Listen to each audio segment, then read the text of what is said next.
Hello and welcome to week 2 and session 2 of our parable series. Hey, I hope week 1 was challenging and encouraging and maybe even exciting for some of you, especially if it's your first time being in a small group. And hey, this week we've got even more and it's going to be a blast. But before we get there, I want to again let you know and remind you that if there's anybody new in your group, go ahead and pause the video right now and get to know that person. Get comfortable with each other before we really jump into discussion.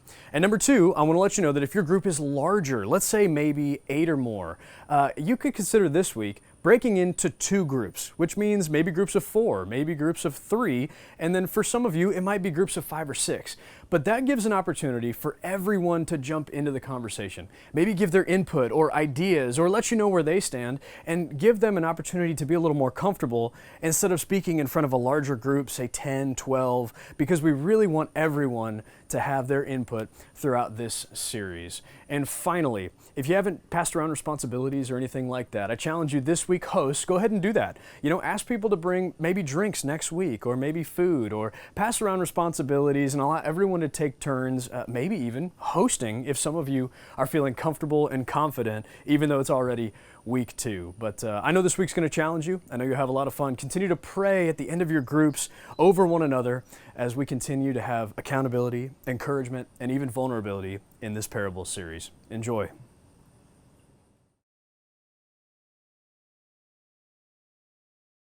Hey everyone, I'm Mark and this is Juby. Welcome to session 2 of the parable series. Last week we went over the parable of the prodigal son, in which we explored the heart of a loving father, spirit of the older brother, and the value of the loss. This week we will be going through the parable of the Good Samaritan. If you haven't done so already, we would highly encourage you to pause the video and read out the parable in Luke chapter 10, verse 25 through 37 to your group. The story of the Good Samaritan is about a man who was traveling from Jerusalem to Jericho when he was met by some robbers. Essentially, our friend got jumped. The robbers took everything from him, beat him up, and left him for dead. A priest came down the road, saw the man, and passed him on the other side. Likewise, a Levite came down the road, saw the man, and did the same thing as the priest did. A Samaritan, a man from Samaria, who was traveling the same road, saw this man and felt compassion for him, cleaned up his wounds, put him on his animal, took him to an inn, and the next day he gave the innkeeper 2 denarii and said he will come back and settle the rest of the bill. As you read the parable, notice the first question the religious person asked Jesus was, "What should I do to inherit eternal life?" Now, he asked Jesus this question to test him. We may not be trying to test Jesus, but like this religious man, we desire to inherit certain things in life. For you, it could be a social status, a certain title, a certain level of holiness in our walk with Jesus. The religious teacher was not wrong for asking Jesus how to inherit eternal life. That's the most important question we could ever ask God. The problem was that he was hoping for a formula as to how we could receive eternal life. That's the problem with the religious mindset. We think the key to solving our spiritual issues lies with us, but we see Jesus had more in store than just answering this man's question.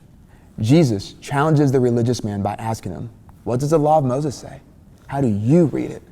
We discover that we are called to love the Lord your God with all your heart, all your soul, all your strength, all your mind, and to love your neighbor as yourself. This is a very easy thing to do when we like the person that we are serving. But what does Jesus say about those that we don't see eye to eye with? We can immediately pick up a few themes or big ideas from this short synopsis. There's a theme of compassion, neighborly love, social and racial inclusion. The follow-up question that was proposed to Jesus after he said, "Love your neighbor" was, well, who's my neighbor? In the modern day context, this is an easy question to answer. My neighbor is the person who lives right next to me, but in this story, his neighbor was not the one that was closest to him, but the furthest from him in every aspect. A Samaritan, by Jewish standard, was considered less than. Meanwhile, a Levite or a priest was of the higher class, an assumption can be made that they would be considered more of a neighbor than a Samaritan man.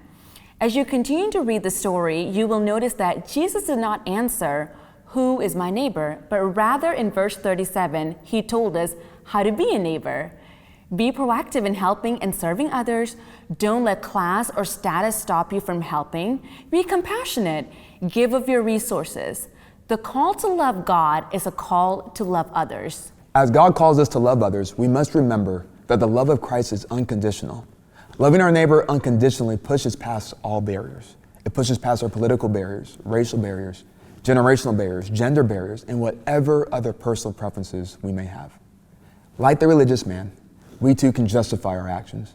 But as followers of Jesus, he challenges us to push past our preferences in order to display the heart of God for his people. Here are some questions to consider with your group members. In the past, have you been like a robber? You've used your words to hurt people, take what's not yours. You live with the attitude that what belongs to others is yours. You will take it for self-gain at all costs. Are you a religious priest or Levite? You've been caught up in doing and serving God that you've forgotten to serve the hurting and the lost. You've looked and worked the part, but you've overlooked the marginalized, and unknowingly, your attitude has shifted toward what's mine is mine and I'll keep it. Are you the Samaritan man who was willing to cross over the road to help the wounded? You have come to the realization that you are God's currency and he can use you at his pleasure. You give what's yours to others. There will always be a cost of serving others. Sometimes it's simple, and other times it will stretch us.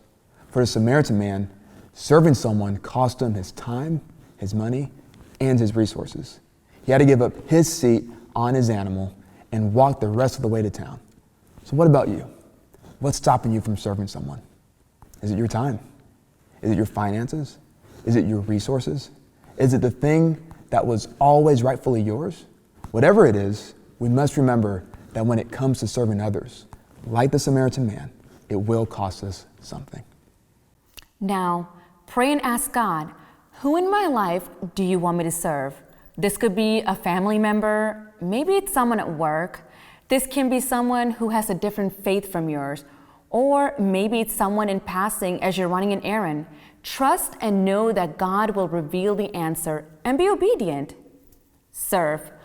Once God has revealed to you who he wants you to serve, take the next step and serve them. Be willing to give up your time, be willing to invest in them with your resources.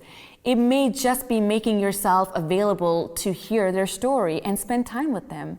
Whatever it is, do something practical that shows value to the person that God is desiring you to serve.